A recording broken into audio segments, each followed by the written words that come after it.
Hi guys, so it's Luke here for SimBoxx down at Fox ABC. Delighted to be joined by Rhiannon Dixon. Rhiannon, how are we doing? I'm great, thanks. Good to hear. So, we're just watching you there, a tough session with Ant. How have you found it post-Christmas, post-New Year, getting back into the swing of things? It's horrible.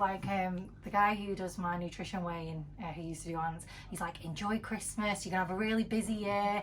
And I think I've overdone it because I am a little pudding. Like, I came in and he was like, we all know Rhiannon's put on weight. So we've got like a board here of everyone's weight and mine says TBC because I'm refusing to get on the scales. So yeah, I think I've enjoyed Christmas a bit too much. So, did you completely take Christmas off? Because I know your last fight was in December, so did you allow yourself some time off to spend with the family and, maybe eat a bit of chocolate, have your Christmas dinner, that kind of thing? Yeah, we had like a week off of training because me and Ross went to Amsterdam, and then I started coming back in, but it's like, I started doing boxing and not, like all the running that I do with it and rowing and stuff. And now I've like fully kicked back into it, and I think I'm going to sleep all weekend now. So looking back at 2022, you was quite active. You got 3 fights in, 3 wins. Of course, you're undefeated 7-0, but the 3 wins coming in 2022. How would you surmise the year for yourself looking back at it? Maybe some good points, maybe was there any bad points? Like, how would you look back at the year as a whole? Like, I started the year, I just got my contract with Matchroom. I think it was the year before, but obviously because of COVID, it was hard to like get on shows.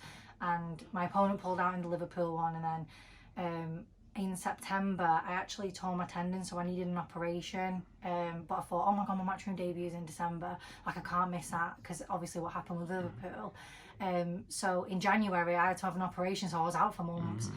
And so my first fight was in May and we went to Spain, and that was a crazy fight. Like, I think I've like, everything that people have in the career, like getting points taken off of them, like headbutts, like a big thing on my eye. I had it all in one fight and I was just like, what the hell is this boxing? But no, I really enjoyed that fight because we all went away and it was like an away day for us all. And then what was my next fight after that? Nottingham. Yeah, that was fine. And then I had my first 8-rounder in December, which I actually really enjoyed. Like, usually before fights I get dead nervous, but because I was the first one on, it literally just felt like a spark because no one was in there. So I'm really excited, and I think I've got another 8-rounder coming up, so hopefully everyone was like, oh, she was tired in the last 2 rounds, but I'm getting fit this time.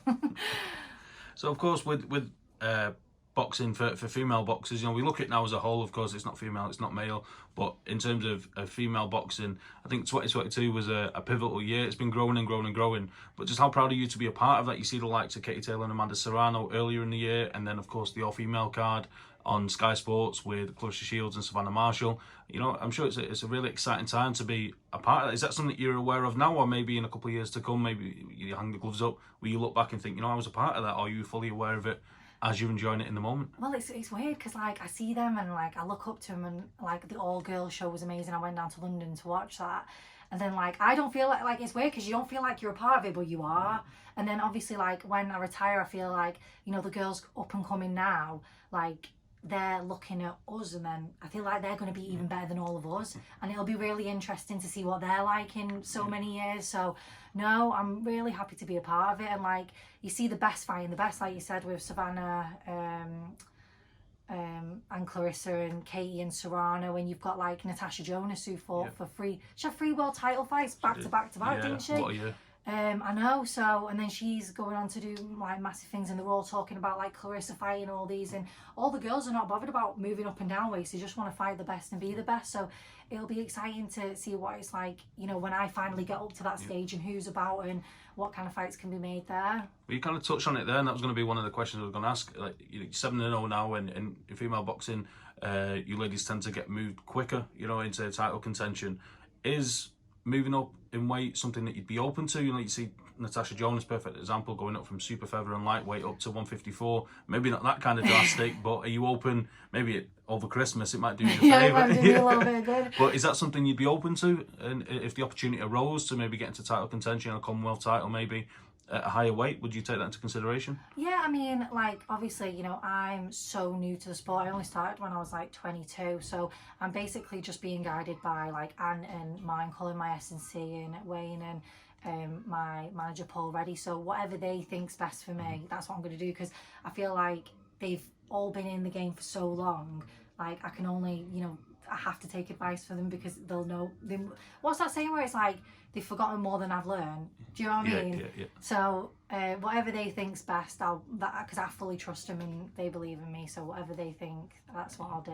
I was going to say it's good that you've got that amount of trust in people like Ant and Paul, and that you can put your career in their hands, because you know you're open enough to admit that you've not got the knowledge they've got, but it takes a lot to be able to trust them that they're going to guide you to get you where you need to go. Yeah, I think it's because we're all on the same page. Like it's not like a secret that I've not had this massive amateur background. I had 7 white collar fights and I've had 7 pro fights. I literally had 14 fights. So I think we're all on the same page where it's like, I'm not going to be one of them work girls where it's like rushing to world title fights, because I'm still learning. Like you can see with every single fight, I'm picking up more things where I'm learning and I'm getting better every fight. And I feel like all these girls have had like hundreds of amateur fights to learn, whereas I'm like learning on the job. So I feel like with every fight, I'm getting better and better and getting more confident and trying new things. And I feel like I need that time to, like, you know, develop me as a fighter. And I'm really enjoying it as well. So I feel like we're all on the same page. So that's why I know, trust him, because like we all know what the deal is. Absolutely. So of course you're backed by Matchroom and Eddie Hearn, and second to none as well. That's quite a hefty backing. You know, some say Matchroom might be the biggest platform in world boxing. I'm sure that fills you with a lot of excitement. Do you set yourself goals and targets for 2023, or do you kind of go on a fight by fight basis? Like, what's the outlook on the new year? Yeah, I'm more of like a fight by fight basis. Like I literally have like a goal, like the fight, and then I put all my focus into that. And then after the fight, Paul will be like, "Oh, you're fighting on this date," and then like it's more like Ant and Paul kind of like discuss, and then they'll come to me and then be like, "Oh, what do you think about this?" And then that's how it kind of goes. So I'm just more thinking like fight by fight, just progressing every single fight, learning as much as I can, and yeah, just developing as a fighter. And then yeah, we look forward to a big 2023, Rhiannon. Is there anyone you'd like to give a shout out to, any sponsors or anything before we close the interview? Oh, all my sponsors. I'll have to send you a picture of like all of them to put up because there's so many. But oh, I wish I had my top on. But yeah, all my sponsors, all my fans, all my friends, thank you so much. And yeah, massive 2023 hopefully. Absolutely.